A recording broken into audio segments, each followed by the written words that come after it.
Well, hello. You see that? That was for the thumbnail. I wasn't planning on doing a follow-up video quite as fast. Let me tell you a little bit of a replay of the last 24 hours, which has been quite bizarre.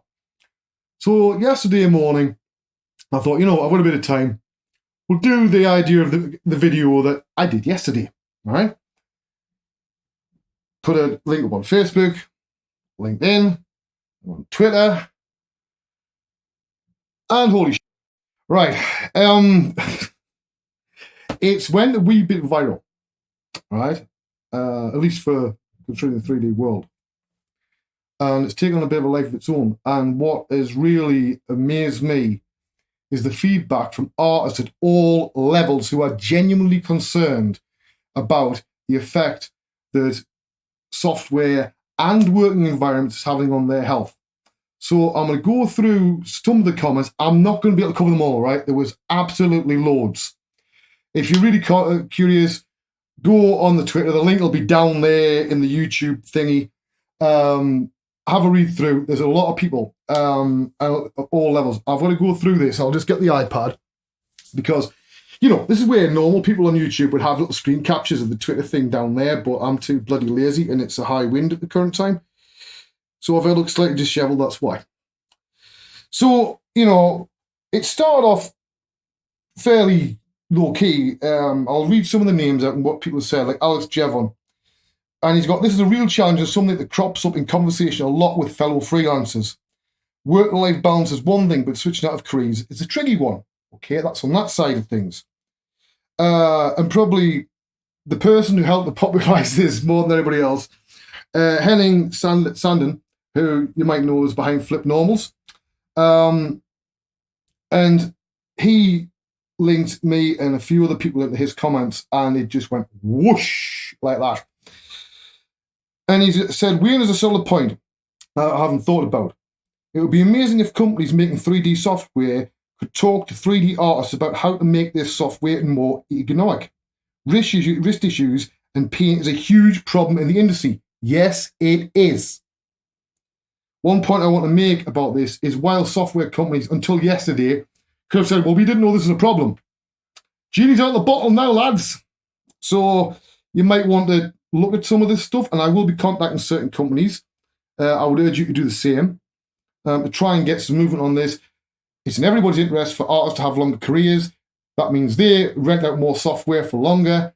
We get a longer career. Everybody's happy, and everybody makes money. Now, if we move further up, Brad Clark, he raises another valid point. An issue is no amount of ergonomics, better chairs, etc. combats long hours of stationary repetitive work. Employee healthcare and normal working hours with support for breaks, movement, exercise incentives, etc. would go further than making it more, just making it more comfortable to work more. Yes, that's absolutely correct. There is no magic button here. Solving software ergonomics is not going to solve the fact that one poor sod at a games house has got to go through 1,000 assets, change all the textures manually because nobody's thought of a way of doing it easier. Or maybe the tools guys haven't created a script for it. Henning came back again, and he says, absolutely agree. I would legitimately switch 3D software based on how ergonomic it was. Attention, all software companies. That is a very important statement that your sales guys are going to want to listen to. I'll say it again, and this is Henning that's saying this. I would legit switch 3D software based on how ergonomic it was. I have literally no idea how to make software more ergonomic, though. What are your thoughts? Well, I came up with a few of them.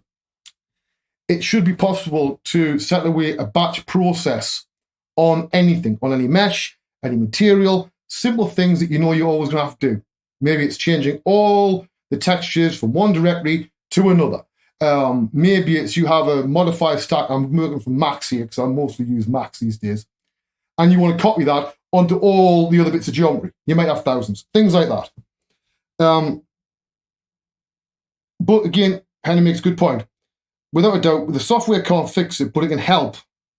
Every bit we do can help our wrists. This is vital, yes. Now, you've got Greg Wasdyke. I'm like, well, there's a bit about I respect the hell out of the guy, but we'll get into the bits that are like basically blowing up my arse and telling me how brilliant I am.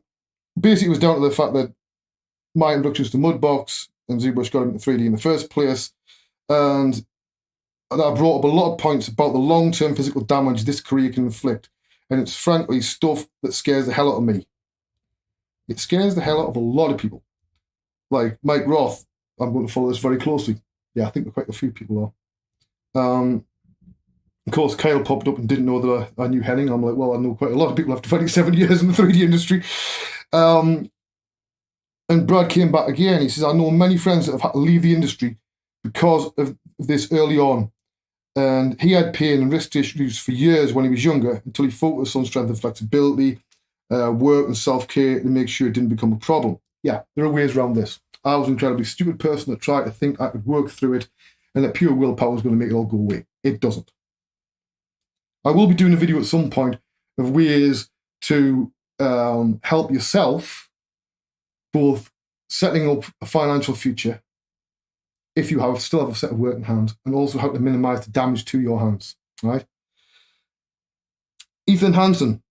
He's, yes, one of my former colleagues moused entirely with his feet and keyboard with stylus with his teeth. Because I pointed out that, look, if you look to the disabled community, they often have things like foot pedals for double clicks, things like this, and we could learn a lot from them. Now, if we go up here, and Brad Clark makes a vital point, which I 100% back. Leads need to protect new hires and artists across the board and need a whole firm putting longevity and health first. Yes, I've been a lead, right? You need to protect the people who are working under you. You are responsible. You don't get to press them to do things that are damaging to them to make your own life easier. That is something I've always held vital, and I would like to think many others do. This is not, however, always the case. I know from personal experience. So people do need to look at how they can protect the people under them. Yes, you're going to get pressure from above, from the bean counters. This is a time where you say, no, this is not healthy. In fact, I'm not a legal expert. You might even be opening yourself up to some sort of legal problems. I don't know. You know, it's like Matt Broderi. I hope I'm pronouncing that correct. I'm probably massacring all these names. It's very nice to follow this journey. He's only 11 years in, but the future is a big question mark for him already. Ahmed Barakat. I'm 8 years in, and I have the same questions. You know, you'd be following very, closely and stuff like that. We've got about another 24 people there that are all basically saying similar things. We got some very interesting people joining in. I'm not going to name names. We had 2 people who worked for Adobe, some of them quite high up. We had some people from Blizzard also saying things. I'll keep those names out of it because I'm guessing that they don't want it public. If this is otherwise, put your thing down in the comments down there. Now, Tyler Georgeson, who I believe actually works on the Substance team or something to do with that. On canvas contextual controls, how much of repetitive wrist movement is traveling backwards and forwards from the UI to the canvas? So if you're modeling there, or you're working whatever, and then you've got to do a hotkey or go into a menu, yes, a lot of that is incredibly bad. Of course, we had stuff from Preet Draper. And Jaron Skywell said, yes, it seems like many people have permanent disability of their hands. I've used this for years, that people are trying to find ways around it. But we need action from the software companies. And also, that doesn't solve it all. The visual effects houses, the games houses, they need to also change their practice. Right now, excuses stop. If you are forcing people to do highly repetitive tasks and have them in under 2-year crunches, which I've heard of before, trust me, then your management is not doing its job. You should never be cutting your profits down to the point where it is damaging your employees. You can have as many contracts as you like. A lot of them are not worth the paper they're written on. Just a little hint. So, we had a lot of people. What can we take away from this? This is obviously part of the what I told in the video yesterday. The activism side, what we can take away from this is a big red button issue for many artists that are worried. Many of them will not say it publicly because they are scared of getting blackballed. I said on Facebook the other day, joking, and if somebody says, oh, you should have a job with Autodesk or whatever, I'm like, look, that's not going to happen. I'll tell you why. I've known a lot of guys that have worked at Autodesk, and they know me very well. They know I do not play the corporate game. Never have. And it would probably be a week or two before I created World War III, saying, look, this is rubbish, this needs to change, That doesn't go around well sometimes with people on the board, even though you're trying to do what's best for everybody. And I said, well, the thing is, I've always been in a position, I've been outspoken, yes, in my career. People haven't always agreed with it. That's fine. However, there's always been the threat hanging over my head. What if they sue me? Well, I'm always eternally one step away from broke, so you're not going to get a penny out of me. It's not worth it. Not worth your legal department's worries. 2, we'll suspend the software. See previous videos. I don't need the software anymore because I can't do it. This is part of the problem. So for once, I'm on the outside pissing in on behalf of a lot of other people. There's nothing that can be held over my head for once. That's one of the good things to come out of this. What do we need? We need, first of all, the software companies to take seriously this issue. This is not something that's going to go away. This is a new industry. I'm one of the oldest guys around. Not the oldest, but I'm one of the oldest guys, right? This is a problem that's going to get worse and worse over time. Trust me. Or you can sit back, do nothing, and then worry when you've got a class action lawsuit 10 years down the line. You need to act now. All the software companies, not just the big names. I cover all of them in that. I would like to see also the open source community make similar avenues. So yes, Blender users, people involved with the Blender community, let's try and see if we can sort that out as well. Nobody should damage themselves or have to put their health at risk just to do their job and put food on the table. Because at the end of the day, it's only a game, it's only a TV show, it's only a film. 10 years from now, not really going to matter that much. So, apart from the software, we need these companies that are bad eggs, some of them very well known, with very big names. Some I may have worked for, some I may not, but I have heard stories from people who have. You should not be damaging your employees just so you can have a new car and a bonus. What I would do with as a lead, because I know sometimes it's not always possible to have a highly repetitive job automated. Sometimes it has to be done. If it has to be done by a single artist, I would tell you what I would do. I would have first of all talked to the tools guys and saying, look, is there any way you can help at all make this a little bit easier? If the answer is no, unfortunately, this is something we have to do, I would obviously raise this with whichever software we're using and say, well, this would be really useful if you could implement this.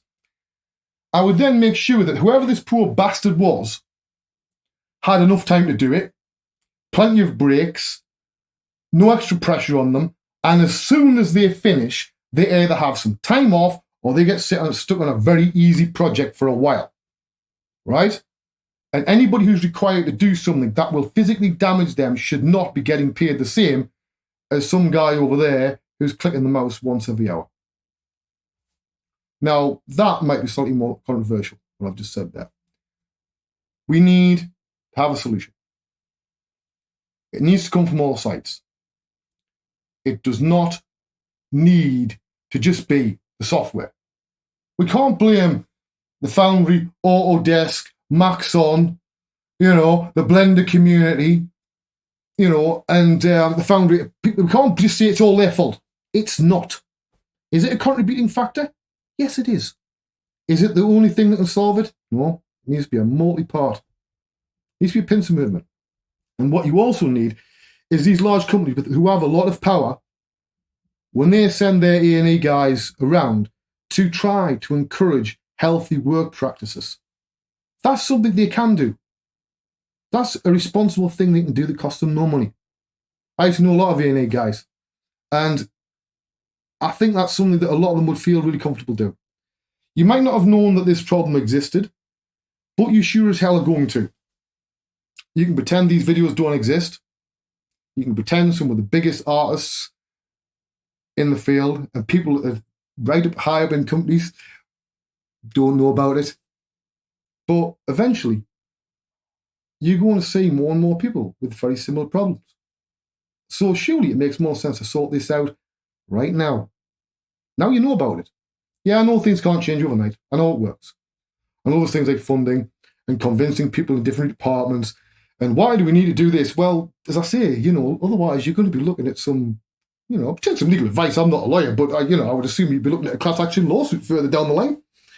And yeah, you can keep that in court for 20, 30 years, but we all know how they normally end. This is something that needs sorting out. This is not me throwing threats out. Not at all. I'm just pointing out cold, hard reality of this situation. So this has been the activism video. I will be doing a separate video probably next week. I want to do another video first. And the point of that video will be that you can forward to anybody you know, any software company, or any game or visual effects house, and let's try and see if we can get some voluntary action going here. Just we don't want to be nasty to people. We just want things to change. And it's sure as shit not just me saying this. If you don't believe me, go and look on my Twitter.